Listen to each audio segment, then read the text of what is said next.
Muy buenas tardes a todos.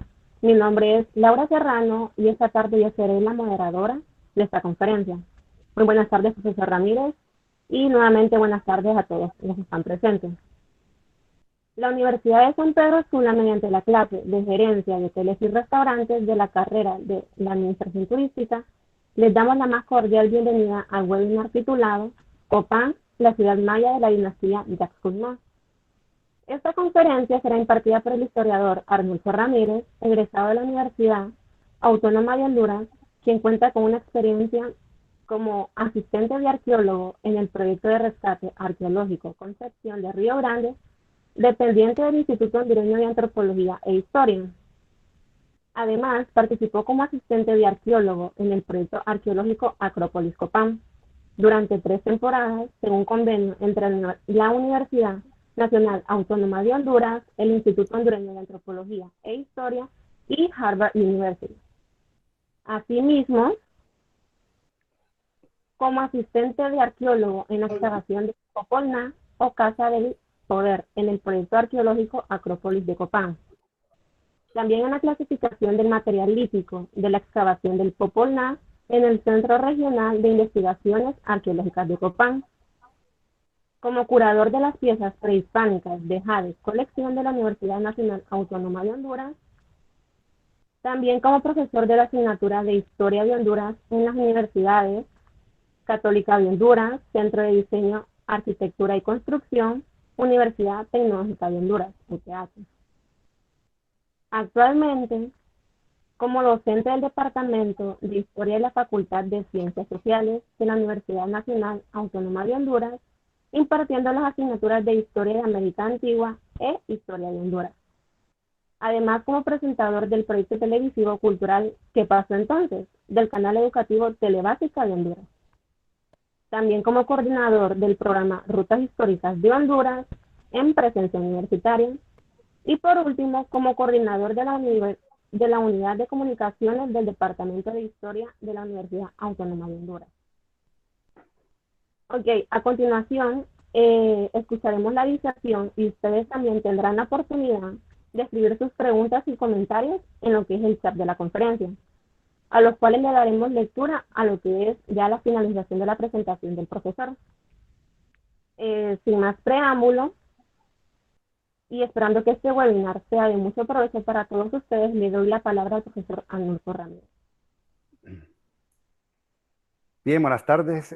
Para mí siempre es un privilegio, un honor compartir estos conocimientos. Bueno, estamos colaborando en la construcción del conocimiento mediante este conocimiento y es Copán un lugar muy, pero muy importante en nuestro país. Por eso se ha titulado Copán, la ciudad maya de la dinastía de Yaxcumó. Vamos a ver quién era este personaje y por qué se habla de una dinastía en Copán. Probablemente muchos de ustedes han viajado a Copán, pero que de repente no han visto algunos elementos internos, o sea, lo que uno mira la superficie, pero la profundidad de Copán, pues son otros elementos que llaman mucho la atención. Así que vamos a iniciar este recorrido como lo que es el Copán histórico, el espacio geográfico y el Copán mitológico, porque tenemos que entender a la cultura maya bajo diferentes aspectos. Es decir, el tema histórico es fundamental, al igual el espacio geográfico y también lo que es la mitología o la cosmovisión de los mayas. Voy a intentar acercarlos a este mundo maya para que ustedes puedan tener una visión más clara y más que todo y que podamos entender mejor el caso de Copán. Estas son las ciudades-estado mayas cuando florecieron. Cabe destacar, para ubicarnos un poco en lo que es el tiempo, que los mayas se dividieron en 3 periodos importantes: el periodo preclásico, el clásico y el posclásico. Pero como estoy enfocando más el tema de Copán, Copán perteneció al periodo clásico. El periodo clásico va del 250 al 900 después de Cristo. Es la época de oro de los mayas. Y qué interesante que Copán sea parte de esta época de oro. Y también Tikal, Palenque, ciudades importantes que se encuentran en todo lo que es el mundo maya, ¿no? Pero ya ubicándolos en este mapa, específicamente el mundo de los mayas, pues aquí tenemos que los mayas comparten varios países: México, Guatemala, Belice, El Salvador y obviamente Honduras. Entonces son todas estas ciudades que se van compartiendo a través de todo lo que se llama el área mesoamericana, recordando que el origen de estas culturas mesoamericanas inicia en México, en Veracruz, y lo que se conoce como los olmecas. Es la cultura madre de Mesoamérica. De aquí salen los aztecas, los mayas, toltecas y todo este grupo de étnicos que hay en toda la zona. Entonces, este es el mundo maya. El mundo maya, pues, no pasó hasta ahí, porque recordemos que el periodo postclásico, que es el tiempo final, vamos a decirlo así, de desarrollo de los mayas, que va del 900 después de Cristo hasta el momento de contacto con los españoles. Entonces, casi todas las zonas mayas empiezan a ubicarse en la zona de Yucatán. Es en los últimos momentos de los mayas que luego después aparecen por ahí los conquistadores españoles. Entonces, ya nos ubicamos un poco en el contexto geográfico, que es fundamental por donde nos movemos, ¿no?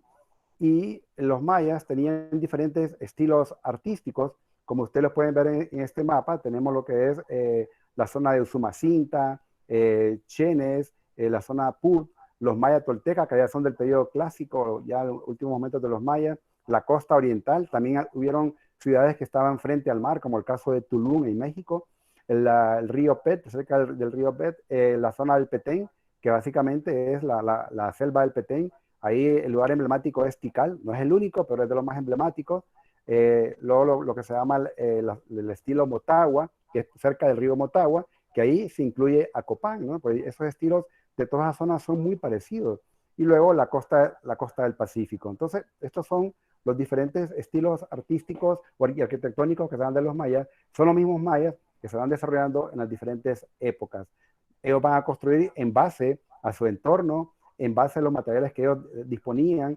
Es decir, que ellos le dan una respuesta al tema de la habitación o los templos y palacios en relación al material con el cual ellos cuentan. Bueno, y este es nuestro país, Honduras, con sus 18 departamentos, con 298 municipios, 3.732 aldeas y 27.969 caseríos. ¿Y qué tiene que ver esto? Eran ustedes con los mayas de Copán. Bueno, ahí está Copán, en el occidente de Honduras.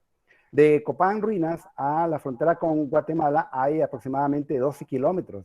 Quiere decir que tuvimos la suerte, la dicha, el honor de tener a los mayas de Copán en este lugar, ¿no? O sea que por eso es que la importancia que tienen los mayas en la parte occidental de Honduras y la influencia que hacen, sobre todo en el norte y occidente de Honduras, ¿no? Entonces, teniendo esto ya claro, vamos ahora a ubicarnos viendo dónde vivían los mayas en Copán. Por ejemplo, uno va a Copán y de repente no sabe si es una altiplanicie, que es ahí la zona, pues es un valle. Por lo que ustedes ven en esta imagen de todo lo que es el valle de Copán, pueden observar todos esos puntos blancos, son la gran cantidad de montículos, más de 4.000 montículos dispersos en todo el valle, y cada montículo es una estructura, es un edificio, pero podemos ver en la parte más blanca que ese sería el lugar donde está el sitio arqueológico, ¿no? O básicamente lo que es el parque arqueológico y el famoso río Copán. Aquí vemos el río Copán. Todos los patrones de estas ciudades prehispánicas siempre se ubicaron cerca del río, ¿no? Como todo el Palenque, Tikal, Piedras Negras, Bonampak, todas las ciudades se ubicaron cerca del río. Ahí vemos una serie de afluentes que van a irrigar el río. Ese río es uno de los ríos más poderosos de la zona. Fue utilizado en aquella época y sigue siendo utilizado en esta época, y con esto de los huracanes ha hecho devastaciones. Mucha gente dice, el río se metió a las casas, ¿no? Las casas se metieron en el cauce del río, y los mayas respetaron mucho eso, aunque tuvieron un problema también de inundación que voy a mostrarlo más adelante. Este es el Valle de Copán y su patrón de asentamiento. Pueden observar ustedes de nuevo el río, y esta es la parte, vamos a decirlo así, la metrópoli, el centro más importante donde está actualmente el parque arqueológico. Una vista desde arriba que es muy importante tener el contexto general para luego después descender a ver el contexto específico de lo que es Copán. Y acá vamos minorizando un poco y viendo todos los sitios que tenemos cerca de Copán de influencia maya o de origen maya. El caso de Copán, que ya todos lo sabemos, Rastrojón, que fue un sitio que funcionaba como una especie de control, como una especie de posta, ¿no? mandaban señales de humo, silbatos, etcétera, porque ya Copán en sus últimos momentos había mucho movimiento de gente. De hecho, Copán llegó a alcanzar 25.000 habitantes. O sea, eso hasta casi los años 80, el pueblo de Copán Ruinas logró ese nivel, esa cantidad de habitantes. Luego tenemos lo que es Río Amarillo, que por ahí cerca se construyó un aeropuerto, y el Paraíso, otro lugar también excavado, y lo que es Los Cibos y finalmente el Puente. Son todos los sitios cercanos a lo que es Copán. Es decir, Copán no está en una isla, ¿no? Hay otra serie de lugares importantes. No es casual si fueron siglos constantes que se habitó la zona. Cuando uno llega a Copán Ruinas, ¿verdad? Un pueblo precioso, un pueblo que vale la pena, los que no lo conocen tienen que ir, es obligatorio. Es un lugar con mucha apertura, la gente muy amable. Realmente es un lugar encantador, ¿no? Y uno puede estar 3, 4 días y al final eso es muy poco. Hace falta más tiempo para poderlo conocer muy bien y poder interactuar con la gente que es muy amable en la zona. Bueno, esto es cuando cuando Copán no era más que puro bosque, ¿no? Por ahí vemos al lado derecho el río, cómo fue evolucionando la ciudad, como ustedes lo pueden ir viendo en cada una de estas imágenes, cómo fue creciendo, ¿verdad? Y cómo se fue, vamos a decirlo así, poblando esta gran metrópoli hasta lo que vemos, o aquí ya vemos que se empieza a gestar todo lo que es el sitio, ¿no? Bueno, ahora la pregunta es, ¿desde cuándo se habla de Copán? ¿Quién fue el primero, mediante documentos históricos, que habló de Copán? Pues Diego García de Palacio, es un oidor de la gran audiencia, esto fue de la Universidad de Guatemala, fue en el año de 1576. Desde aquí tenemos fuentes históricas escritas en la cual Diego García de Palacio le manda un mensaje al rey de España y le da un informe de la zona. Entonces, miren lo primero que dice de Copán, lo escribí en forma literal, como estaba en el documento. Dice, el primer lugar de la provincia de Honduras, que se llama Copán, está en unas ruinas y vestigios de gran población y de soberbios edificios de tiempos inmemorables, que de muchas edades se ha perdido la memoria y noticia de los que la hicieron y fabricaron. Imagínense, esas son las primeras palabras que se hablan de Copán. Les causó impacto a los españoles. Su punto de referencia quizás era Roma, era la antigua Grecia. De hecho, los primeros exploradores le llaman a Copán la Atenas del Nuevo Mundo, la Atenas del Nuevo Mundo. Hoy día la comparan con la París de las ciudades mayas. En caso de Tikal, la comparan como la Nueva York de las ciudades mayas. En París hay más trabajo escultórico y lo que hay en Copán. Como hablamos un poco de Copán histórico, resulta que para 1834 viene otro visitante a Copán y también el 35 y nos dejó unos datos y clasificaciones de los monumentos. Se llamaba Juan Galindo. De hecho, él en algún momento se entrevistó con Francisco Morazán. Era un soldado del gobierno de Centroamérica de descendencia irlandesa, cuyo verdadero nombre era John Gallagher, ¿no? Entonces, este es como de los primeros, no el único, ¿verdad? Porque siguen llegando otros por ahí. Este personaje que no quiero dejar a un lado, que es John Lloyd Stephen, que era un cónsul estadounidense. Él vino a Copán en 1839. De hecho, también se entrevistó con Francisco Morazán y venía acompañado con un arquitecto dibujante de inglés, se llamaba Freddy Catterbook, para poder trabajar en el lugar. Ellos incluso habían dado ya por Petra, por las pirámides de Egipto, anduvieron por Palenque, todos estos lugares mayas, y le faltaba Copán, le reportan de Copán. De Copán había muchas noticias que la gente le llamaba la atención. Entonces John Stephen se atreve a venir a Copán, pero tiene un problema, que él quiere hacer fotos, quiere dibujar, pero resulta que para ese entonces en los predios de Copán, de lo que es actualmente el parque arqueológico, pertenecían a José María Acevedo.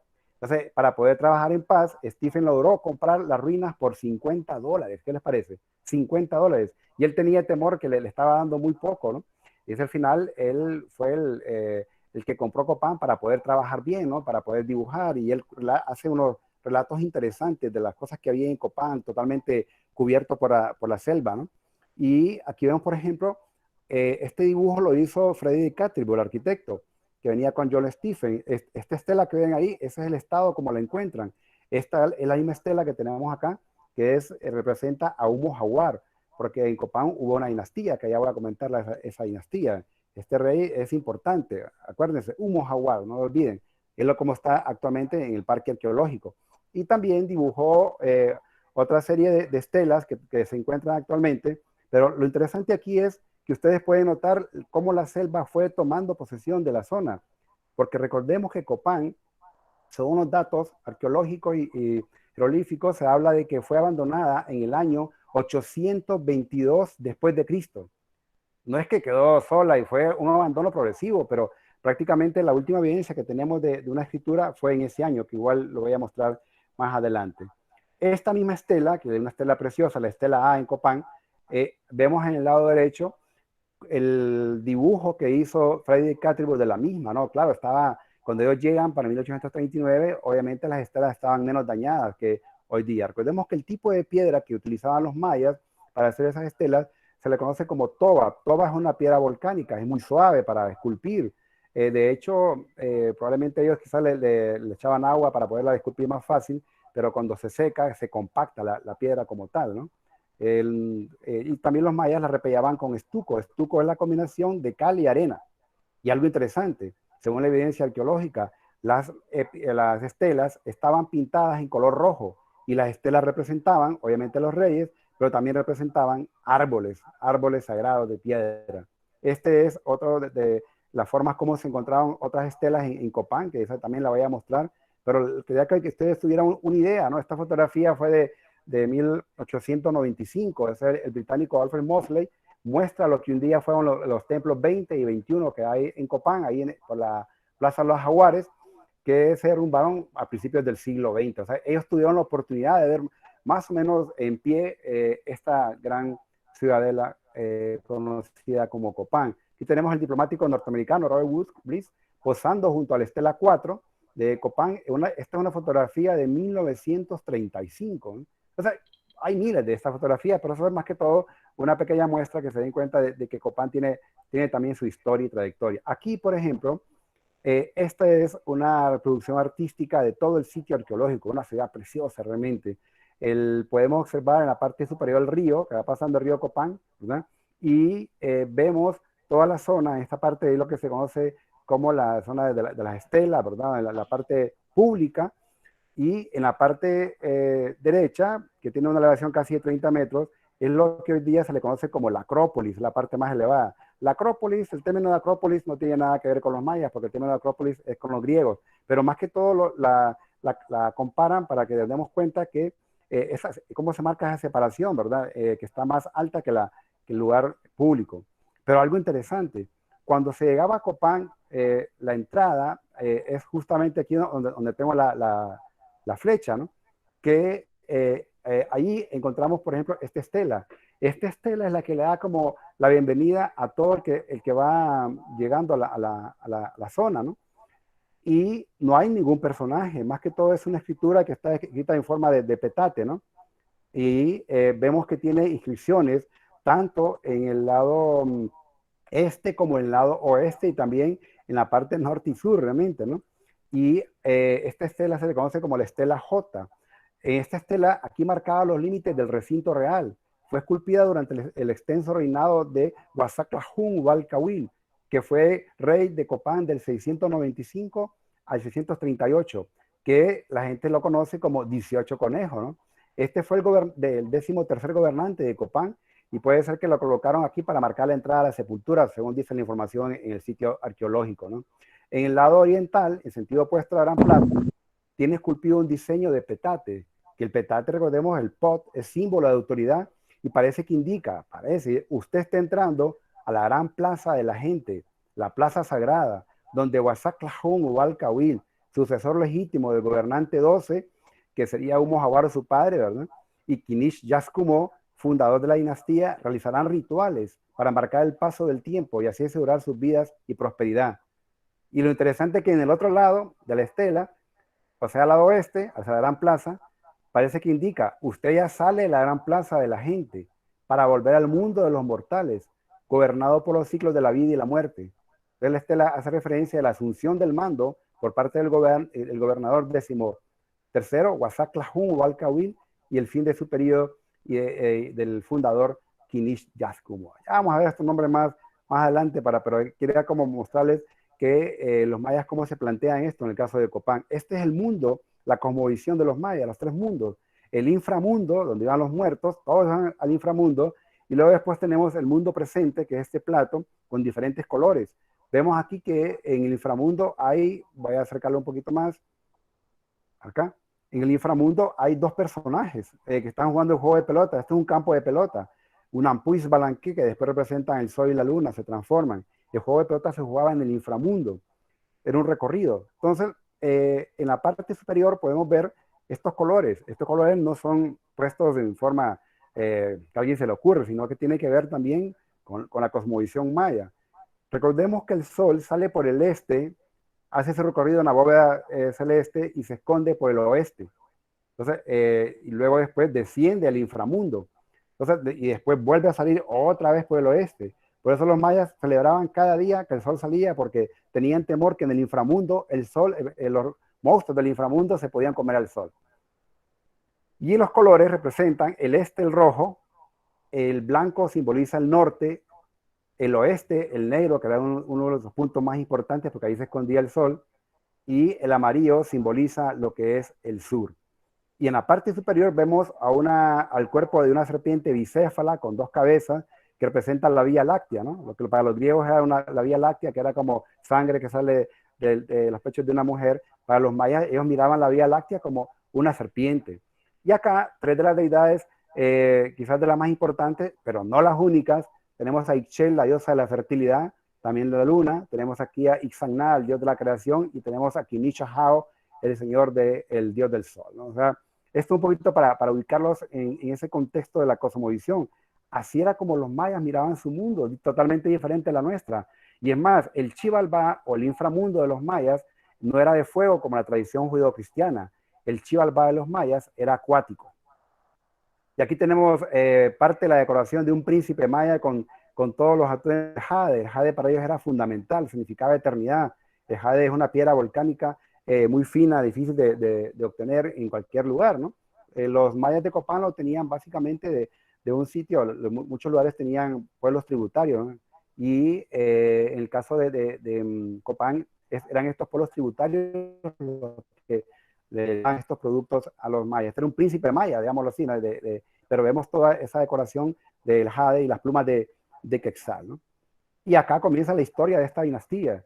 Esta dinastía comenzó en el año 426 después de Cristo. ¿Quién fundó la dinastía? Pues la fundó este personaje en esta reproducción artística por la National Geographic que hacen sus artistas, donde el personaje aparece como una especie de anteojos que representan estos Atlaloc, y con todo el plumaje y aparte de eso con el bastón de mando, lo vemos ahí. Después de las investigaciones que se hicieron en las excavaciones en Copán, se encontraron los huesos de este personaje, porque antes se pensaba que era un mito. Pero ustedes pueden notar que en su mano derecha hay una ligera deformación. Tenía su mano derecha quebrada, tenía lo que se conoce como una perifractura, tenía el esternón hundido, por eso podemos ver que el pecho lo tiene un tanto deformado.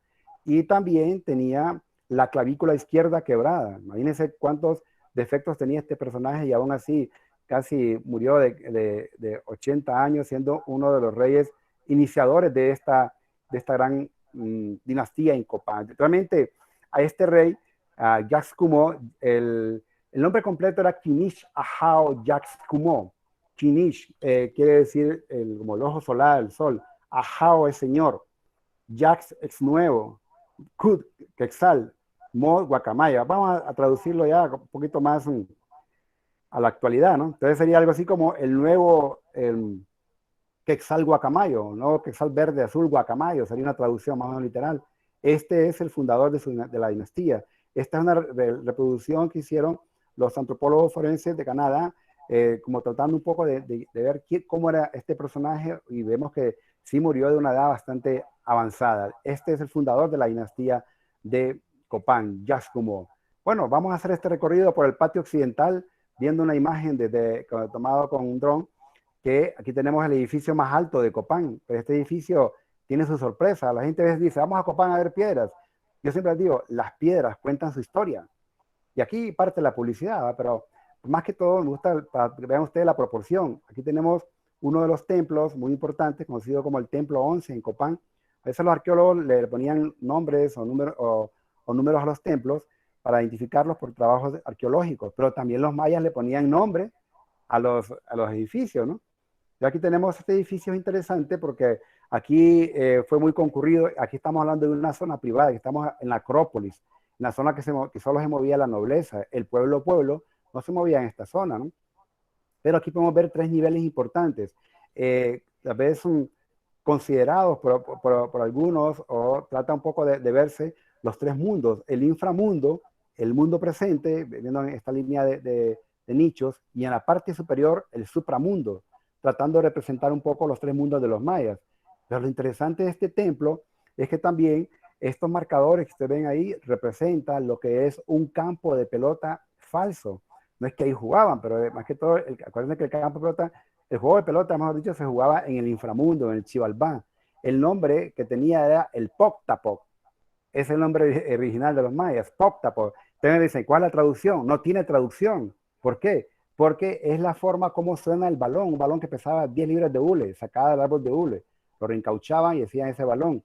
El Poctapoc es la forma como hace el sonido, Poctapoc, el balón. Cuando se lanza, se recibe y se remata. Ese es el sonido, Poctapoc, ¿no? Interesante. Y vamos a ver también en esta oportunidad que en ese templo habían una serie de esculturas interesantes en el templo 11. Lastimosamente hoy día no están. A inicios del siglo XX se hace un convenio en el cual 50% era para los que descubrían y 50% era para quedar en Copán.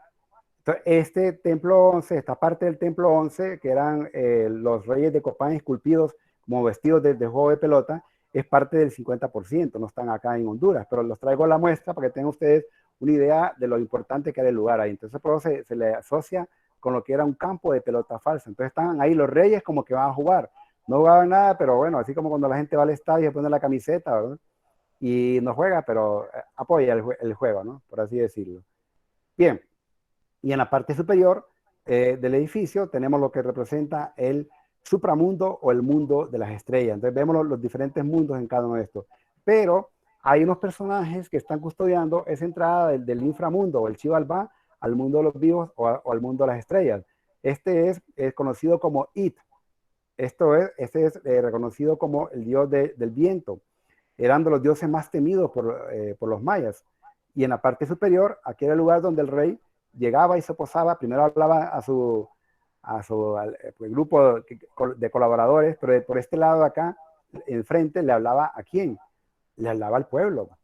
Y también desde ahí, de ese lugar justamente, pero cuando vayan a Copán, siéntense ahí porque sientan el poder del rey.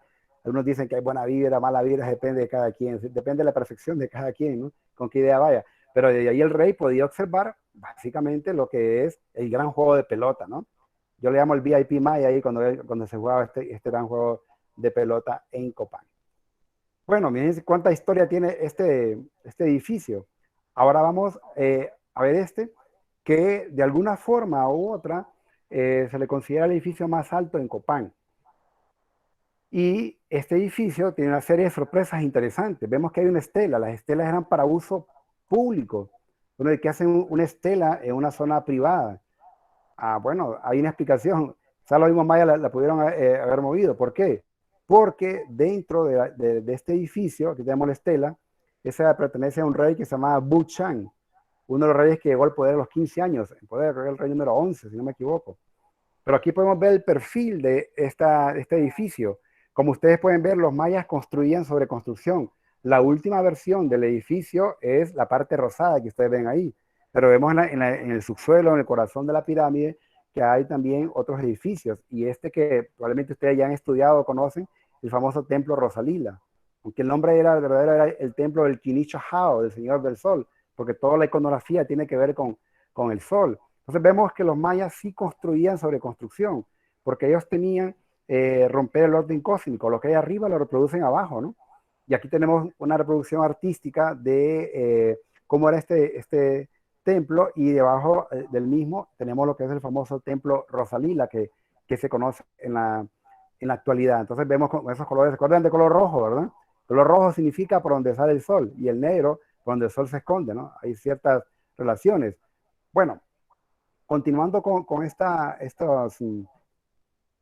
historia, vamos a decirlo así, vemos que en la parte superior de este edificio que se encontraba, pues aquí era donde los últimos días del rey de Copán, el último rey de Copán, el rey número 16, se llamaba Yazpac, Yazpasat, sol naciente, madrugada, nuevo día. Él siempre andaba vestido como guerrero. Le tocó gobernar Copán en momentos difíciles, ¿no? y era donde él se sentaba. Y noten ustedes que por ahí aparece el famoso Tlaloc, tiene que ver con el sacrificio, con la guerra, la sangre, y también está rodeado, adornado de unas calaveras descarnadas.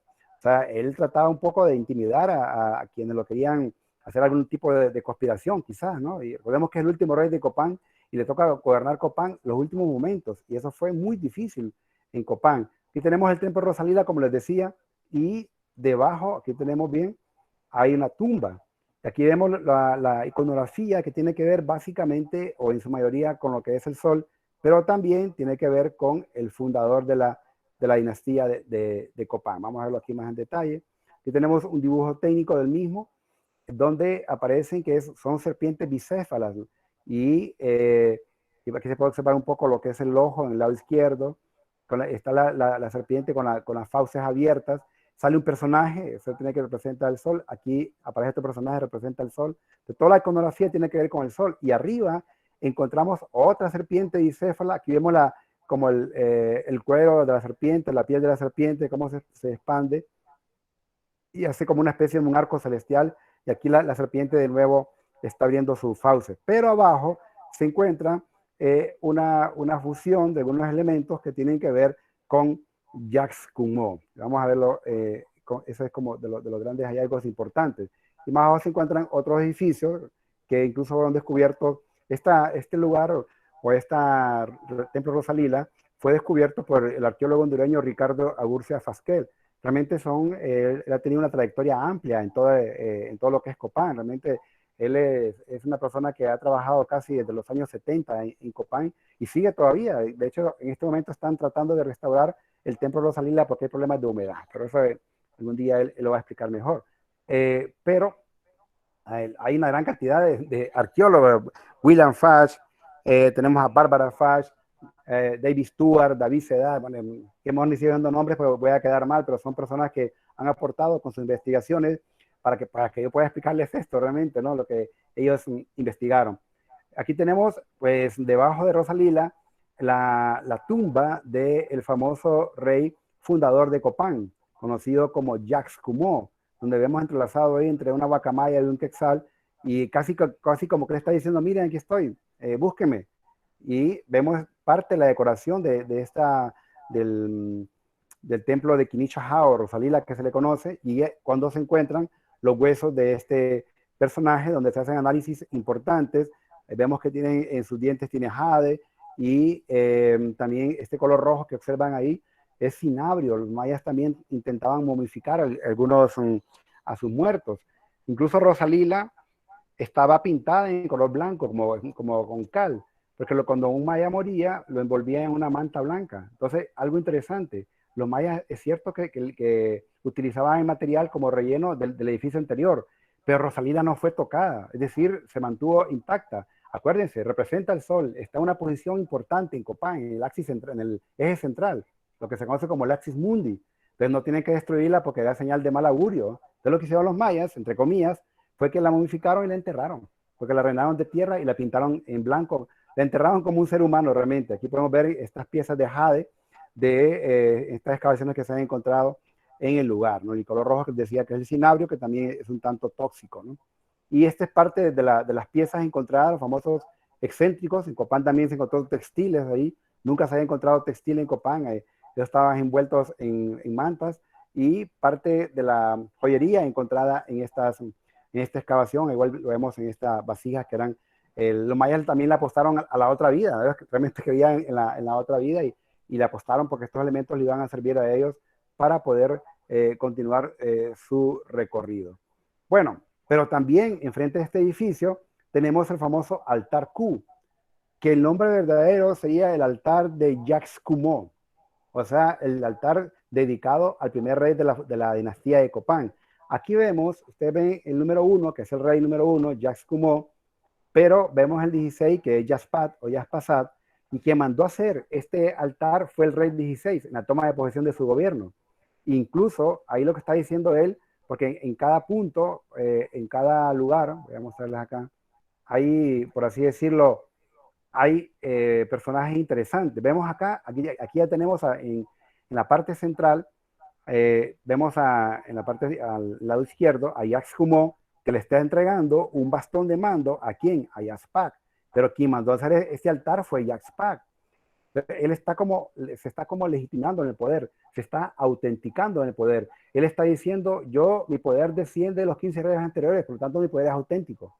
Y vemos que en cada lugar, en cada punto cardinal de este altar Q, aparecen 4 personajes, en total son 16.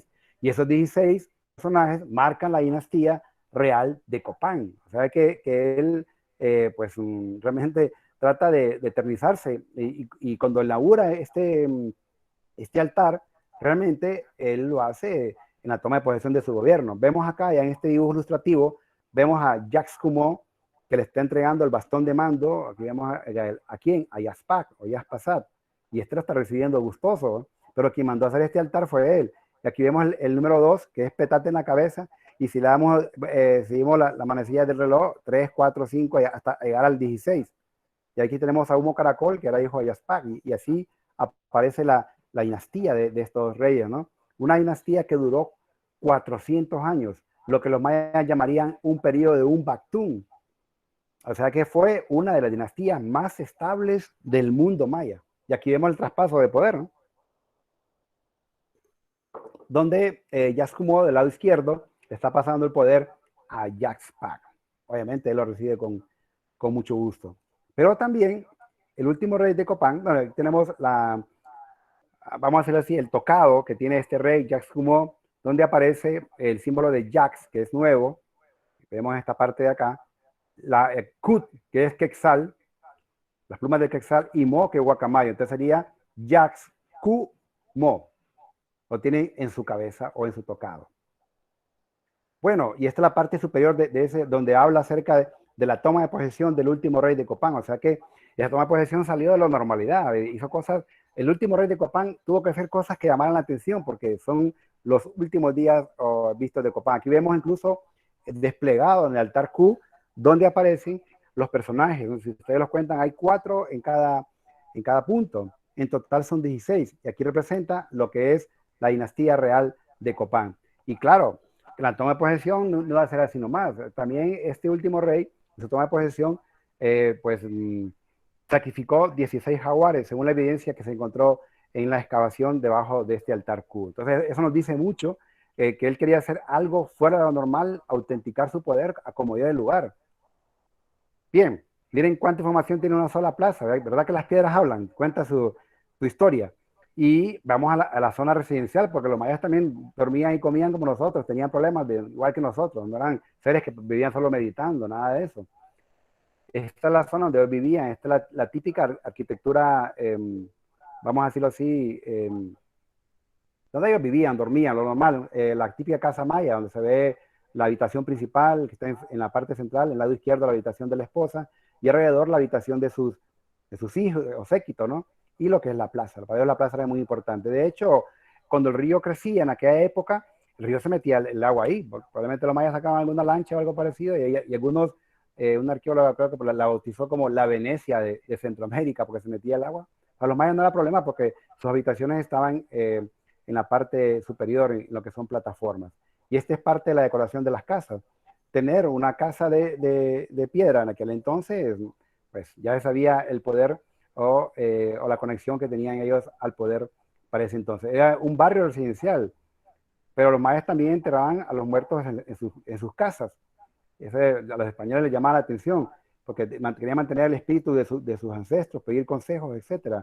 Y aquí vemos que en cada casa se mantienen todavía. Esta es la zona de sepulturas, queda como 1,5 kilómetros de Copán, donde pues se han encontrado restos y los mayas reciclaban las tumbas. Realmente hubo un tiempo que morían más personas, dependía de enfermedad. Aquí pusimos a un estudiante a posar, la forma típica fetal, ¿verdad? Así como uno viene a la vida, así también se va. Patio Los Jaguares, interesante este patio, ¿no? Vemos acá en esta reproducción que hicieron los artistas de National Geographic de cómo era este patio de los Jaguares. De hecho, faltan algunos edificios. El río lo llevó, el río fue desviado porque estaba destruyendo parte del patio de los Jaguares. Si no lo desvían, no tendríamos esa posibilidad. En el subsuelo encontramos una serie de túneles. No es que lo hicieron los mayas, realmente lo han hecho los arqueólogos para hacer excavaciones, para buscar los diferentes pisos, los diferentes niveles.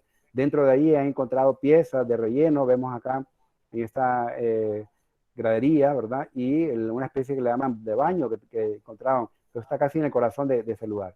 Pero en esa Plaza de los Jaguares hay también sorpresas. Ahí tenemos la casa del último rey de Copán, conocido como Yazpat o Yazpasat. Esta es su casa, ¿no? El palacio.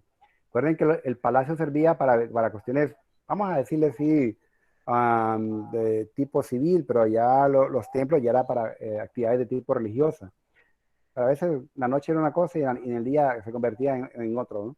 Otra función. Y aquí tenemos su casa, su silla, su cama de este rey, que su nombre era Kinich Ahao Yaspasad Chan Joab. Y este rey, como les decía, siempre salía vestido como guerrero. De hecho, en la decoración de su casa podemos ver que aparece él con una lanza en su mano derecha, aparece como una especie de cabullas que servían para sacrificio. Realmente él trataba de alguna forma de dar algún mensaje como se vestía. Si ustedes observan acá, por ejemplo, van a ver que hay unas cabezas que están invertidas, son como cabezas trofeos. No es que están al revés, ¿no? Sabemos que este es todo un mosaico, pero realmente son quizás los esclavos que él llevó para sacrificio, ¿no? Y su cripta, la cripta real de Yaspasad Chan Joab. Algo interesante, como cualquier faraón, él dirigió su propia construcción de su cripta, ¿va? Donde iba a pasar a la otra vida para seguir el otro camino. Esta es su cripta o su tumba, que pues se habla de que él hizo cosas fuera de lo normal. Él hizo esta pequeña estela del mismo, pero llegando al inframundo, ¿no? O sea, fue algo no visto en otros reyes de Copán, o por lo menos hasta el día de hoy no ha sido encontrado. Aquí tenemos otra casa importante, la famosa casa que ustedes lo conocen como 18 Conejos, que el nombre verdadero es Kinich Ahahuachaklahun Ubal Kawil. O sea, las 18 manifestaciones del Kawil, o las 18 caras del Kawil. Esta es su casa, ¿no? Una casa de un rey. Ven que estamos aquí en una zona de casas reales, ¿no? Viendo esta imagen tomada con un dron de su habitación. Esta es la habitación principal. Cuando él traspasaba esta puerta, entraba a otra dimensión. Y aquí tenemos otras habitaciones que probablemente eran de las personas de su seguridad o quienes los cuidaban o sus familiares. Entonces vemos que también los mayas a veces no trataban un poco de decorar finamente por dentro, más lo hacían por fuera, pero también encontramos palacios muy decorados por dentro, ¿no? Aquí tenemos la representación, una de las representaciones más importantes del mundo maya, del inframundo y del supramundo. En el inferior, lo que podemos observar son calaveras descarnadas que representan el inframundo cuando ellos morían. Y en la parte superior tenemos lo que es el supramundo, o sea, el mundo de las estrellas. Y unos personajes que aparecen por aquí que representaban pues a los Bacad, los que estaban sosteniendo el mundo. Aquí lo podemos ver en este dibujo reconstructivo de Celaya y J. Alfredo, donde tratan un poco de darnos a conocer eso. No encontramos hasta el momento, repito, una escultura donde representen los mundos de los mayas como la tenemos en Copán, en la casa de 18 Conejos o de Huazaclajún Ubalcahuil. Aquí tenemos parte de su casa en la reconstrucción, ¿verdad? Pero en esta reconstrucción artística o ilustración artística, ¿cómo pudo haber sido su casa? La casa del rey, que incluso le llamaban el rey de las artes, los arqueólogos, porque muchas cosas que su padre hizo, él las mantuvo. Este rey estuvo en el poder 42 años. Su padre, Humo Jaguar, estuvo en el poder 67 años. Hicieron 109 años de poder entre el padre y el hijo. ¿Se imaginan? Pero este rey, Huazaclajún Ubalcahuil, su final fue un poco catastrófico. Fue decapitado y en Quiriguá. Quiriguá era un centro tributario de Copán, que le traía jade, le traía obsidiana, que quizás se cansaron, y cuando matan a un gobernante, obviamente hay una conspiración, ¿verdad? Entonces ya probablemente la gente, ciento y pico de años de poder, estaban cansados, querían un nuevo grupo. Y lastimosamente terminó de esa forma. El primer magnicidio en la historia de Honduras fue de este rey. Aquí esta foto la hice desde donde él se sentaba para ver lo que es la Plaza de los Jaguares. Parte de la decoración del famoso dios del maíz no se encuentra en Honduras, también esta es parte del 50% que les había comentado a ustedes. Y aquí la Plaza de los Jaguares era un lugar parecido a lo que sería como un anfiteatro, ¿no? Probablemente, donde habían eventos probablemente de canto, bailes, danza, peleas, no lo sabemos, pero era un lugar muy exclusivo para la nobleza. Es muy cerrado, las esquinas están cerradas. Quiere decir que era un lugar muy, muy privado, aunque por el tamaño que uno mira, la nobleza era bastante, ¿no? Pero también el pueblo era la mayoría. Entonces, aquí era como el escenario principal donde quizás se llevaba a cabo el evento más importante. ¿Y por qué se llama Plaza Los Jaguares? Tenemos acá la escultura de un jaguar danzando. Para llevar a cabo una escultura en movimiento como un jaguar y que sea un mosaico, tuvo que haber sido un desarrollo artístico de grandes magnitudes. Hay uno en cada lado, ¿no? ¿Cómo se pudo haber visto este jaguar? Hay una reproducción que hace ahí que está en el museo en Copán, donde pues aparece aquí el famoso jaguar, ¿no? Casa Quinicho. Y al fondo podemos observar que hay una estructura muy importante que es hecha por el rey número 14. ¿Hijo de quién? Humo de Huazaclajún, Ubalcahuil, o sea, 18 conejos. Cacyoplac Chancawil. Fue lo único que hizo. Este rey le tocó gobernar en momentos difíciles en Copán, la famosa casa del Petate o el Popolná, donde tuve el honor de trabajar en esa excavación. Y recordemos que el Petate representa también lo que es el poder, ¿no? Una casa donde probablemente se reunían para tomar decisiones importantes y enfrente hay una plataforma como una especie de pista de baile. Era parte de la arquitectura también en todos los sitios mayas que hubiese una especie de pista de baile. Ahora vamos a la zona donde vivía el populacho, el pueblo, como decimos, ¿no? Aquí era donde se movía el pueblo, en la Plaza de la Escalinata. Vemos todo lo que son graderías, porque habían eventos, cuando había el juego de pelota, la gente se sentaba en esa zona. Y aquí tenemos una de las razones por las cuales la UNESCO en 1980 declara a Copán sitio de patrimonio, sitio de patrimonio. ¿Esto qué nos dice?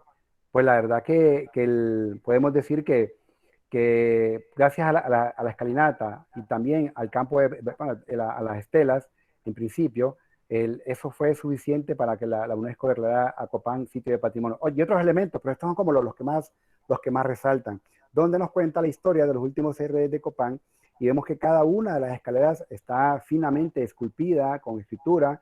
Es de las escaleras jeroglíficas quizás hasta el momento más completas y más grandes que hay en el mundo maya.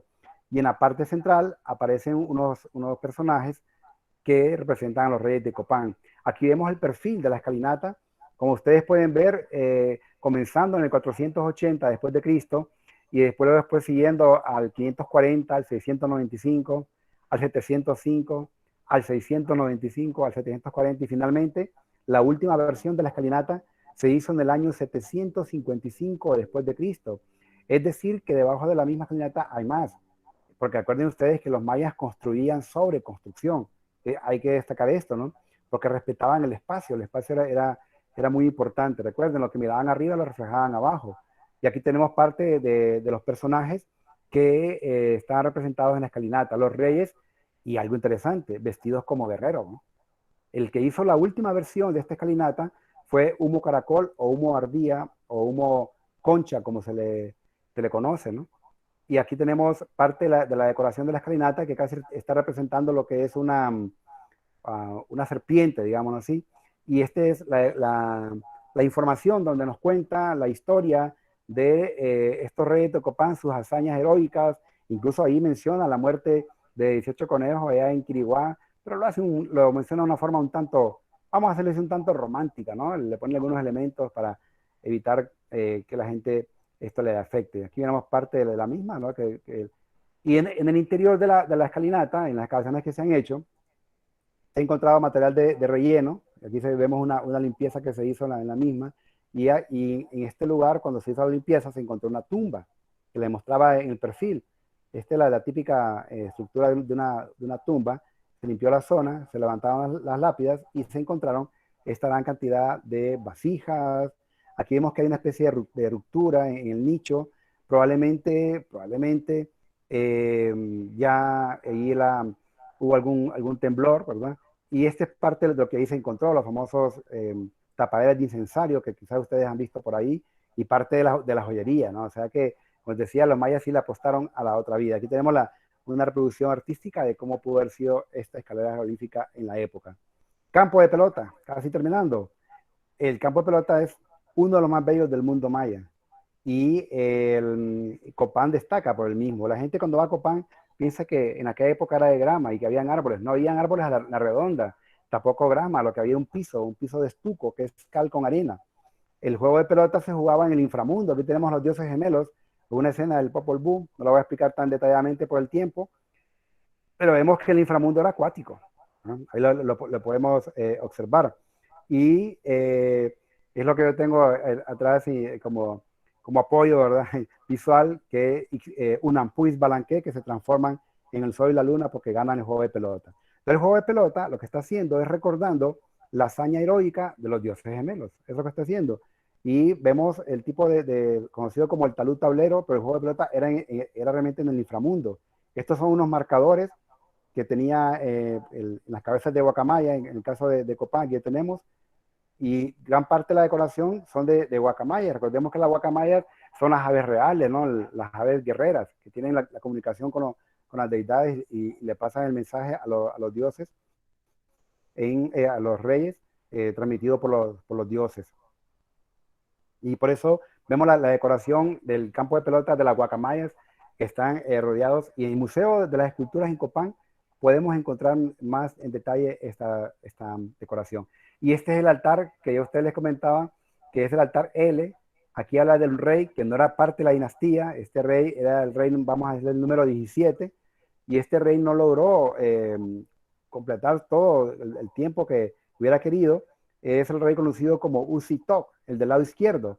Él está pidiendo el poder a Yaspasat, el último rey de Copán, que logró morir, no lo decapitaron, nada de eso. Entonces vemos acá que es el rey número 17, pretende el poder, Usitok, o quiere el poder, y se lo pide a Yaspasat. Finalmente, este altar fue el último que se hizo en Copán, 10 de febrero, que ascendió ese Usitok del año 822 después de Cristo. No tenemos evidencia de más construcciones a partir de ese año, por lo menos en el sitio arqueológico. Y aquí, pues, una reproducción artística de cómo pudo haber sido el campo de pelota. Y finalmente, el Patio del Sol, donde se encuentra una gran cantidad de estelas, un lugar totalmente público, como les dije al principio, un lugar emblemático en esta cultura, donde las estelas representan a cada uno de los reyes. Pero lo interesante es que las estelas que están en la plaza principal representan prácticamente un solo rey. ¿Quién es? Kinich Ahao Wasaklahum Ubalcawil, 18 conejos. O las 18 caras del Cawil, ¿no? Entonces, por eso vemos que hay unas estelas que están viendo casi como las caras, ¿no? Aquí tenemos en este lado unas que están viendo para un lado y otras para otro lado, o sea, para diferentes puntos cardinales. Ya voy a explicar detalladamente eso. Aquí lo tenemos en este dibujo ilustrativo que hice. Si notan, hay unas estelas que están viendo hacia el este, las rojas. Por aquí en Copán sale el sol. Hace su recorrido en la bóveda celeste y el sol se esconde, obviamente, por el oeste. Pero estas estelas que ven acá en el lado derecho están viendo hacia el oeste.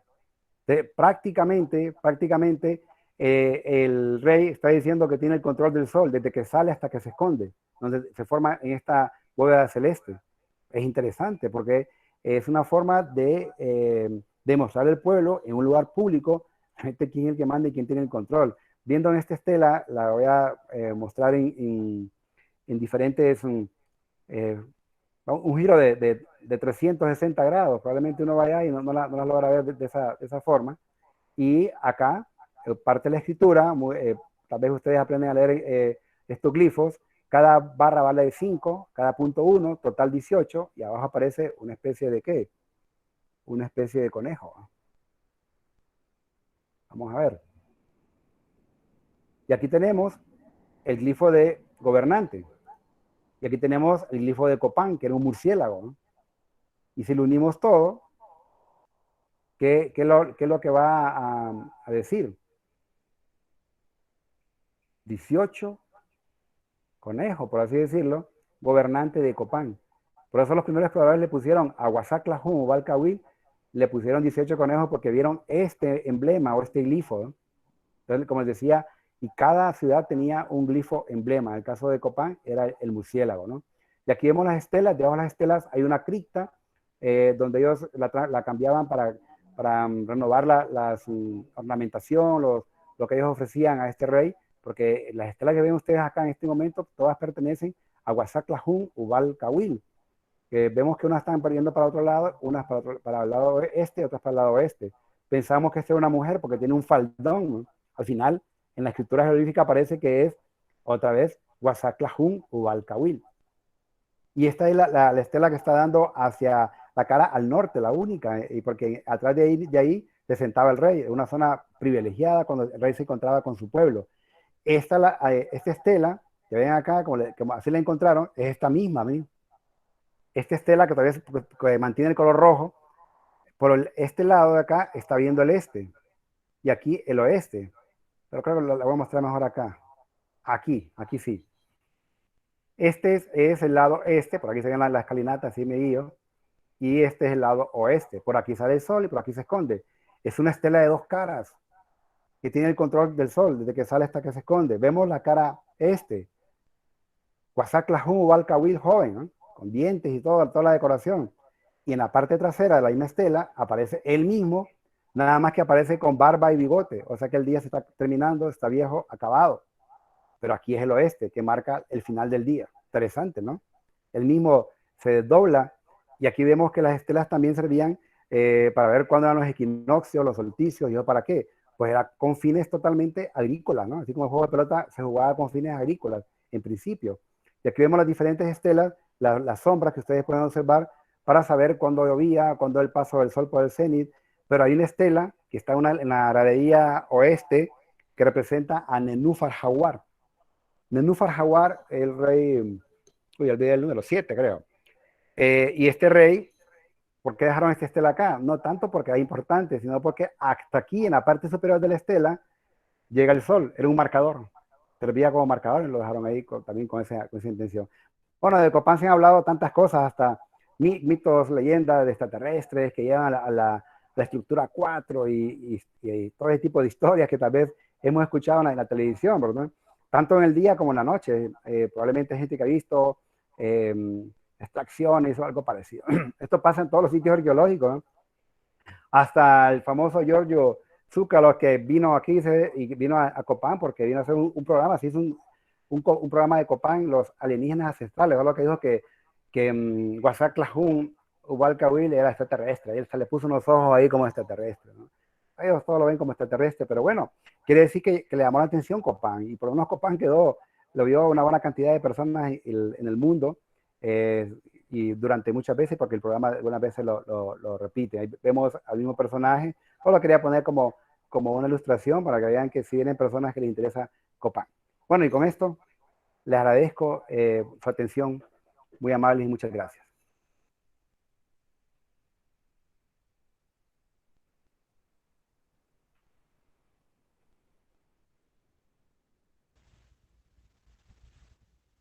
Ok, muchas gracias, profesor Ramírez.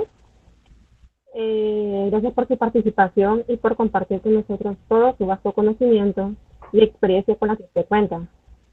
Estoy segura de que todos en esta conferencia tomarán provecho de esta información que nos brindó, porque es de suma importancia tener conocimiento de nuestro patrimonio y cultura histórica.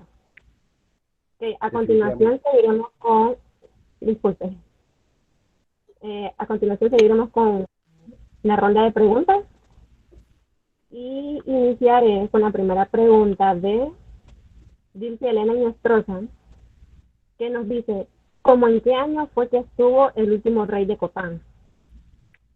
Más o menos anduvo casi por el 795, más o menos por ahí. No tengo la exactitud, ¿verdad? Pero sí fue en el siglo VIII.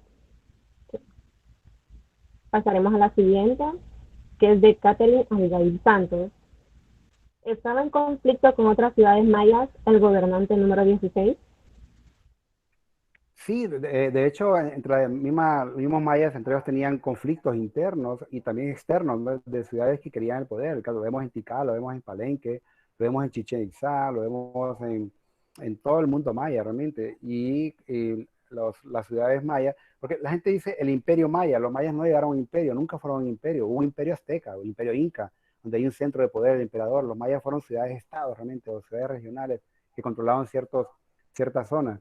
En el caso de Copán, el Quiriguá, o sea, el Quiriguá era un centro tributario de Copán y durante mucho tiempo. Como digo yo, realmente se cansaron y cuando hay la muerte de un gobernante es una conspiración, porque lo hacen gente de adentro y de afuera, ¿no? Porque lo que hacen es que, según se relata, fue capturado en las selvas de Copán y fue decapitado en Quiriguá, ¿no? Eso en Guatemala. Y lo interesante es que el que capturó al rey de Copán en Quiriguá, él dice en la escritura jeroglífica, yo fui el rey que capturó y decapitó al rey de Copán. El hijo, en la escritura dice, yo soy el hijo del rey que decapitó al rey de Quiriguá. El nieto dice, yo soy el nieto del hijo del padre del rey que decapitó al rey entonces, toda esa hazaña heroica para ellos fue fundamental. De hecho, si ustedes van a Quiriguá, van a ver una plaza que es una fiel copia de la plaza casi de los jaguares en Copán.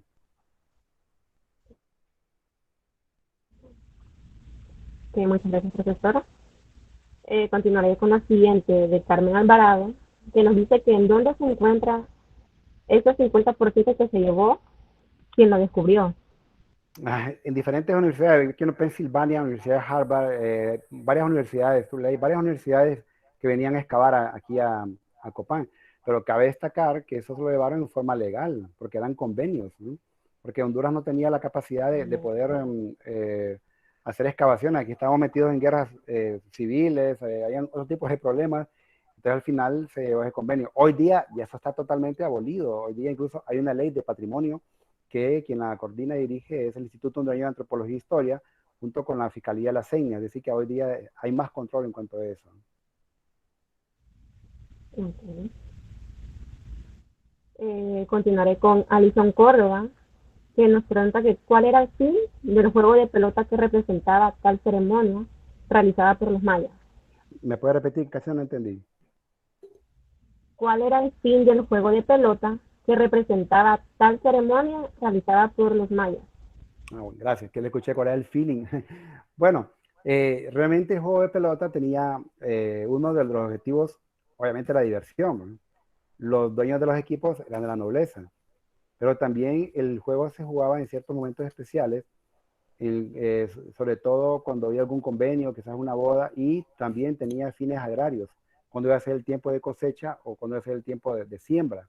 Entonces tenía siempre un objetivo, no es que jugaban los miércoles y los domingos por jugar, ¿no? No que realmente tenía un sentido religioso y claro, había una zona que era la gradería vamos a decirlo así, de los dueños del equipo y su familia. El pueblo se sentaba alrededor, ¿no? O sea que el juego se jugaba ahí, era como la zona, vamos a llamarle de peligro, pero también jugaban alrededor, cerca de la escalinata, por todo eso, porque había que mover ese balón. Ok, gracias por eso. La siguiente, por Amy Molina, ¿cómo fue finalizando la dinastía de Jack Cournot? Bueno, realmente, como decía, una dinastía que duró 400 años. Una de las causas que más se destaca, más se investiga, más se propone en Copán, por ejemplo, es el tema ecológico. Hubo destrucción de las zonas donde había vegetación, los ríos se empezaron a secar, donde se podía cultivar empiezan a construir, donde no se podía cultivar cultivan, la población empieza a crecer, casi se habla de 25.000 habitantes para esa época, estaba solo poblado en un valle tan pequeño como ustedes lo vieron en Copán. Copán llegan unas 300 excursiones, ya no hay, queda a tope porque realmente es un lugar pequeño en la actualidad, no digamos en aquella época, ¿no? Entonces el tema ecológico fue fundamental, que claro, no fue el único, sino que eso trajo consigo otros problemas, ¿no? El rey no daba respuesta a lo que estaba pasando, habían rebeliones, es decir, que Copán estaba en sus últimos momentos, por eso digo que tuvo suerte el último rey de lograr terminar su gobierno, porque son momentos difíciles, al punto que el último rey, que no era parte de la dinastía, el rey Usitok, el rey del Pedernal o de la Piedra, eso lo tuvo como 2 años, 3 años, o sea que fue muy poco en relación a lo que estaba un rey anteriormente. Okay. De las últimas preguntas que han hecho de Marco Antonio Molina Moncada, ¿será cierto que los extraterrestres nos ayudaron a nuestro avance como civilización? Ya que vi algunas imágenes de las diapositivas en las que se muestran ovnis llegando al Imperio Maya. Totalmente falso es eso. Nada más que lo hice como para ilustrar y casi como de forma irónica, ¿eh? porque quieren poner a Copán y a los mayas, no solo a Copán, todos los mayas.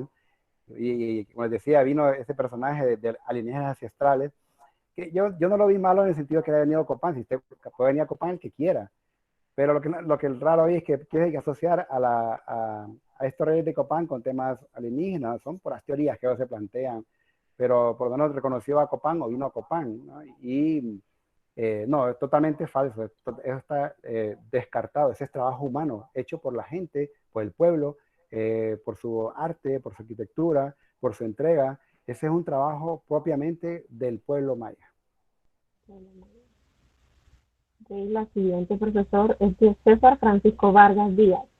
¿Por qué los mayas dejaron su ciudad en Copán y hacia dónde ellos se desplazaron y se ubicaron cuando se fueron de Copán? Buena pregunta. Según la evidencia, los mayas se mueven un poco, casi para esa época, cuando acaba 900, más o menos después de Cristo, muchos de las ciudades del clásico se mueven un poco para la zona de Yucatán, se van para el norte. Por eso encontramos que en Chichén Itzá, por ejemplo, hay un barrio maya, los Chichén Itzá te dan los toltecas, y se conforma lo que es los mayas toltecas. Y vemos esa influencia de los mayas en las construcciones de ellos. Y al final, los pobladores de Chichén Itzá lograron implementar esas nuevas técnicas arquitectónicas y artísticas en este sitio muy importante que es en Yucatán y México. Entonces realmente muchos se movieron para esa zona. Los mayas eran migrantes, ¿no? Si, de hecho, el primer rey que vino aquí a fundar esta dinastía, Yazcumó, realmente este rey traía, se dice que fue el que trajo los elementos mayas a Copán. Copán era algo así como premaya, podemos decirle, o protomaya, como le llaman algunos, mayas antiguos. Pero es Yazcumó que trae estos elementos mayas, lo que algunos llamarían la mayanización. Él es quien la trae, se une, hace alianzas en Copán y llega a lograr a formar una dinastía que, bueno, casi todos los reyes lo mencionaban.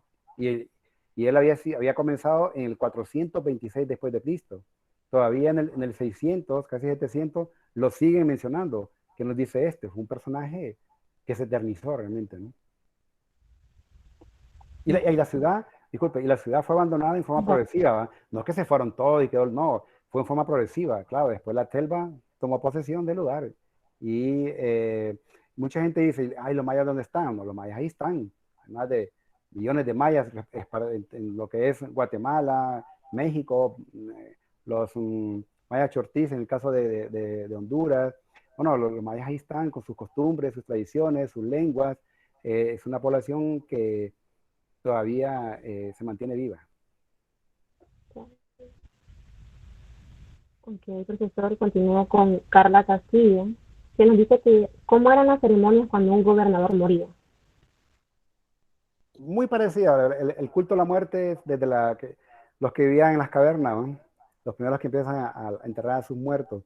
Pero en el caso de los mayas, como ellos también le apostaron a la otra vida, se habla incluso de velorios que no duraban, no eran 3 días, sino que eran velorios que podían durar un mes. Habían preparado los cuerpos, porque venían pueblos de diferentes lugares que tributaban, porque no solo eran pequeñas ciudades, sino que también eran pequeñas aldeas. Venían a darle la despedida al rey o el que moría. Y claro, en esa despedida le traían una ofrenda, algo que después servía a la familia, ¿no? Entonces realmente era un culto completo, ¿no? Desde que le empiezan a preparar los cantos y una serie, por lo menos yo nunca estuve una de esas, pero uno lo dice en base a la evidencia, ¿no? Lo que se encuentra, lo que ellos mencionan. Y en la actualidad es algo parecido. Uh-huh. Ok, continúo, profesor. La siguiente pregunta es de Ángel Guzmán. Nos dice, ¿qué tan cierto es que hacían sacrificios humanos mayas? Sí es cierto, claro, pero lo hacían con un sentido, ¿no? Donde que la sangre, ellos quemaban sangre. El mismo rey hacía sus pequeños autosacrificios, ¿no? En zonas importantes de su cuerpo. Sobre todo, ellos trataban un poco de que ese humo, cuando se quemaba o se combinaba con madera y se quemaba la sangre, ese humo iba hacia arriba. Y ese humo mantenía vivos a las deidades que sostenían el cielo, ¿no? Porque ellos necesitaban sacrificio, sangre para sostener el cielo. Si no, el cielo se iba a desplomar. Eso es lo que ellos pensaban. Entonces, el hecho de hacer sacrificio, ¿qué es lo más importante ¿dónde se encuentra toda nuestra evidencia, en ADN y todo? Gran parte se encuentra en la sangre, ¿no? O sea, la sangre es sagrada finalmente. Y en el caso de ellos, el, lo hacían con un sentido, ¿no? Tenía un sentido. Y hacen con animales y también con seres humanos. Claro, la influencia de los aztecas en la cultura maya fue fuerte, porque los aztecas lo hacían únicamente con seres humanos, pero eh, de que sí hacían sacrificios, o hacían ese tipo de sacrificios con humanos, sí lo hacían. Sí. Ok. La pregunta de Gisela Alejandra Torres dice que en la actualidad se efectúan excavaciones o se dejó de realizar por falta de fondos o investigadores. Lo que sobra en Copán son investigadores. En este momento se encuentran, por ejemplo, investigando arqueólogos de origen estadounidense, hay también arqueólogos de origen japonés, arqueólogos de origen mexicano, arqueólogos de origen chino. Por primera vez en Copán hay chinos, ¿verdad? Y que pues hay una apertura, ellos están excavando una zona que se le conoce como la sepultura, que ahí se han encontrado unos datos muy interesantes y eso obviamente ellos lo van a dar a conocer más adelante. Con la pandemia sí hubo un ligero estancamiento, pero se está trabajando en la arqueología, trabaja también la arqueología de gabinete, es decir, que uno va al campo, excava, pero después viene al escritorio a tratar un poco de armar o rearmar todo esto. Entonces siempre hay trabajo. Y hay una petición, según nos han comentado, sobre los rusos, ¿no? Rusia que está solicitando poder excavar. Entonces, eso es normal. Copán, acuérdense que es sitio de patrimonio mundial, declarado por la UNESCO en 1980. Copán ya no solo le pertenece a Honduras, le pertenece al mundo. Por lo tanto, está protegido por la UNESCO. Entonces, ahí no es de que alguien va a venir y va a hacer un agujero cualquiera o va a pintar o no. Eso es porque está protegido, así como las pirámides de Egipto, Machu Picchu, todos estos lugares, ¿no? Así que es un orgullo para Honduras que tenemos este sitio de patrimonio, ¿no? Es algo que hay que destacar. Así es. O sea, un patrimonio ya conocido mundialmente realmente. Así es, así es. Eh, Otra pregunta de Marta Dora. Si los mayas no son un imperio, ¿puede considerarse una nación? ¿Sabes que no logro escuchar bien? Porque, ¿se me puede repetirlo? Si los mayas no son un imperio, ¿puede considerarse una nación? Sí, eran ciudades-estado, eran ciudades-estado. De hecho, cada rey tenía como una zona de influencia, por así decirlo, o su zona, su territorio.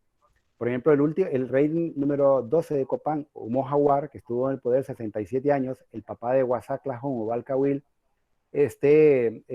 mandó a edificar estelas fuera del sitio arqueológico. Pero cuando uno llega a Copán ve algunas estelas. Esas estelas sirven como control, pero también sirven para marcar el territorio del rey. Es como que usted va entrando aquí, usted está entrando a la tierra de Humo Jaguar o de Yazcumó o Huasac Lajún o Balcahuil. Es casi como una advertencia. Y esto lo tienen casi todas las ciudades mayas, ¿no?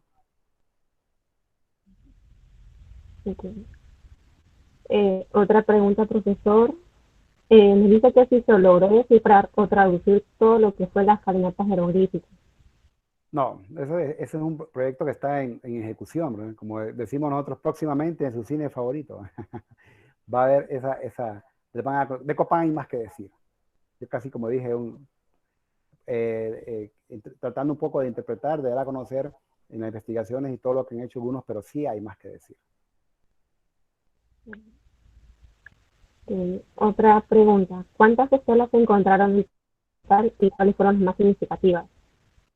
Más o menos en la plaza principal hay como unas 7 estelas, ¿no? Hay también, fuera de ahí, no les haría decir con exactitud cuántas, pero las más importantes, las más conservadas se encuentran en el patio central, en el patio del Sol. Pero también, como les decía, hay otras que servían de marcadores, que servían para marcar los territorios que están fuera de la zona. Básicamente eso fue un tema que desarrollamos con el geógrafo, el doctor Ramón Rivera, hablando un poco de las estelas que están fuera de Copán, y son varias y están muy bien distribuidas, casi todo el radio que están las estelas, todo es el radio de acción del rey. Entonces sí hay estelas fuera, pero las más estilizadas, las que llevó a cabo Huasac Lajún o Balcahuil, esas realmente fueron únicas en el mundo maya, por el estilo que hizo, ¿no? Casi un estilo, le llaman barroco maya, donde se ve el efecto claro oscuro, ¿no? Realmente fue algo que trascendió en ese momento histórico. Nadie pudo superar ese tipo de estelas que hay en Copán. Por algo la UNESCO nos tomó en cuenta con las estelas, no es lo único. O sea, tenemos en el planeta Tierra hasta el momento estelas como la que hay en Copán son las únicas. Motivo de mucho orgullo. Exacto. La verdad es que sí, profesor. Otra pregunta, ¿por qué la cultura maya se dice que es una de las más avanzadas? Por su legado, desarrollo astronómico, arquitectónico, lo que nos dejaron. Bueno, es que hasta el día de hoy la seguimos estudiando y nos siguen dando sorpresas. Realmente es una cultura que se eternizaron en sus principales obras, ¿no? Ellos, como digo, le apostaron a la otra vida, pero también le apostaron a la eternidad, pero la eternidad física en este momento. Realmente los famosos calendarios, los mayas tenían obsesión por el tiempo, hasta el punto que tenían 3 calendarios. El sagrado, que es el Solkin, 260 días, que es lo que tarda aproximadamente una semilla de maíz para hacer una mazorca, pero también es el tiempo que tarda un ser humano en gestarse en el vientre de una mujer. Imagínense, el Had, ¿verdad? Que se le conoce como el civil, que es el que tenemos actualmente, y el otro de la cuenta larga, ¿no? Y ese de que el 21 de diciembre del 2012 se terminaba y que la gente decía que era el fin del mundo. Simplemente estaba cerrando un ciclo. Los mayas pensaban que todo es cíclico, que lo que un día fue va a volver a ser. Esa es la forma como ellos miraban el tiempo. Tenían obsesión por el tiempo. Es más, pensaban que el tiempo era un ser vivo. Mm, interesante, la verdad. Uh -huh. Y ya por último, profesor, ¿es cierto que los mayas se perdieron por su propia mano y por eso? ¿Me puede repetir? Es que se escuchó cortado, disculpe. ¿Es cierto que los mayas se perdieron por su propia mano al deforestar los bosques? De acuerdo. Y no solo fue eso, hubieron otros elementos por ahí, ¿no? Pero sí, eso dificultó. Y eso es lo que uno debe aprender. O sea, como decimos, se cargaron todo el bosque, porque para hacer el famoso estuco, que es la cal con arena, hay que preparar la cal y requiere de grandes cantidades de madera, ¿no? Y eso no solo es Copán, es todo el mundo maya. Entonces, el hecho de destruir el medio ambiente, como decía, trajo consigo problemas serios en alimentación, en el agua, una serie de problemas fundamentales, como lo dije, rebeliones, guerras, y sí, pues lastimosamente ellos también contribuyeron a su destrucción. Ok, entonces, profesor, damos por finalizada lo que es la serie de preguntas y respuestas. Y primeramente queríamos agradecerles a toda nuestra audiencia por acompañarnos el día de hoy. Sé que quedaron muchos interrogantes sin responder y de verdad hubiésemos querido tener mucho más tiempo para poderlas contestar todas. En este momento quiero darle la oportunidad al profesor a ver si nos quiere dar algunas palabras de despedida o algún dato que nos quiera compartir. No, yo al principio darle las gracias a ustedes por tomarme en cuenta. Para mí siempre es un honor, un privilegio poderme dirigir a estudiantes, al público en general. No lo sé todo, ¿verdad? Únicamente les compartí. Y como les decía, hay muchas cosas más que hablar de Copán. Soy historiador, veo el lado de la historia de Copán. Tuve la oportunidad de poder trabajar en las excavaciones en Copán, pero que espero que con esto a ustedes le haya servido un poco para clarificar o plantearse nuevas preguntas, porque como les dije yo, esa es la idea, venir a aprender, a reaprender o desaprender. Y pues ni cosa mejor que sean los dueños que nos den a conocer ese tipo de conocimiento. Y estando en el campo, hay más cosas. Las preguntas también fluyen y eso es muy importante. Así que gracias por tomarme en cuenta. Felicitarles por su muy buena organización. Sinceramente, ustedes organizaron esto de manera tal que era muy difícil quedar mal y aparte de eso, su nivel de profesional a llevar a cabo este proyecto fue a otros niveles. Así que la felicito y los felicito a los que están a cargo de este proyecto. Muchas gracias, profesor. En serio, le agradecemos. No es nada fácil, pero hacemos el intento. Y darle las gracias también por brindarnos este conocimiento que sé que muchos aquí presentes lo hemos visto en las clases, pero no es lo mismo como que verlo ya plasmado en las imágenes que usted nos presentó. Porque en los libros nos muestran solo un poco, solo así como que superficial. Y ahorita pudimos profundizar un poco más y es agradable, la verdad. Y pues darle las infinitas gracias por su participación y fue muy valioso en realidad sus conocimientos. Ahora queremos hacer una presentación de un diploma que le vamos a hacer, vamos a hacer entrega. No sé si mi compañera Carla me ayuda con eso.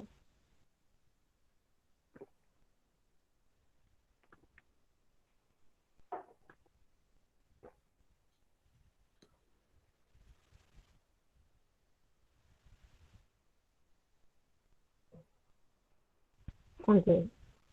La Escuela de Turismo otorga el presente diploma al máster Arnulfo Ramírez, agradeciendo su valiosa participación en el evento del tema Copán, la ciudad maya de la dinastía Yaxconmás, llevando a cabo mediante Google Meet el 6 de agosto del 2021, con las firmas de la máster Lenny Rivera, directora de la Escuela de Turismo, y la máster Fanny Suazo, docente de la clase de gerencia de hoteles y restaurantes. Entonces, profesor, creo que vamos dando ya por terminada lo que es ya la conferencia, agradeciéndole nuevamente por su participación y su apoyo en todo este proceso. Sé que no es fácil, más ahora que en este sistema, que es un poco más complicado, pero agradecerle porque ha sido de gran ayuda, que es lo más importante, la verdad. Creo que con esto terminamos.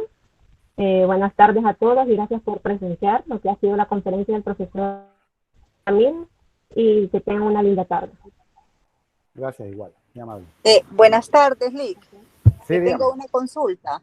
Dígame. Fíjese que no sé en cuánto tiempo se tarda en dar los 10 puntos coprogramáticos porque la vez pasada asistí a 2 y todavía no me lo han dado, entonces quiero saber en cuánto tiempo se tarda.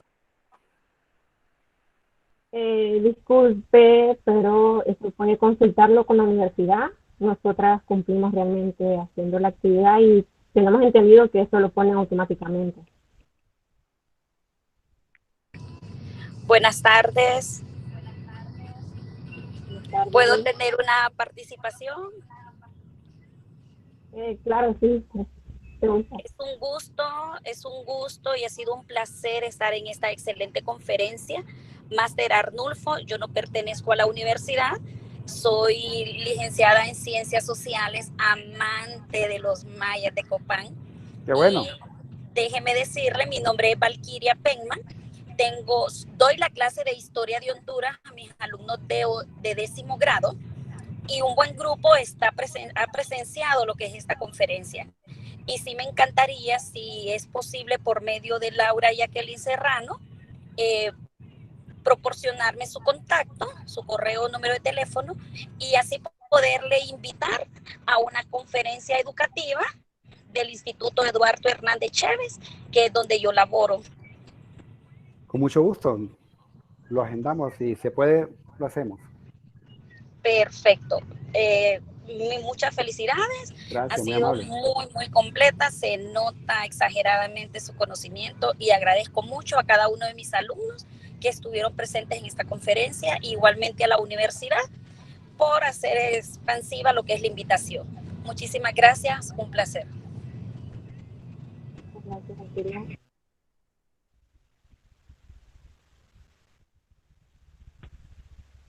Ok, creo que eso ya ha sido lo último. Y pues nos vemos nuevamente, profesor. Que tengan una excelente tarde. Hasta luego. Bueno.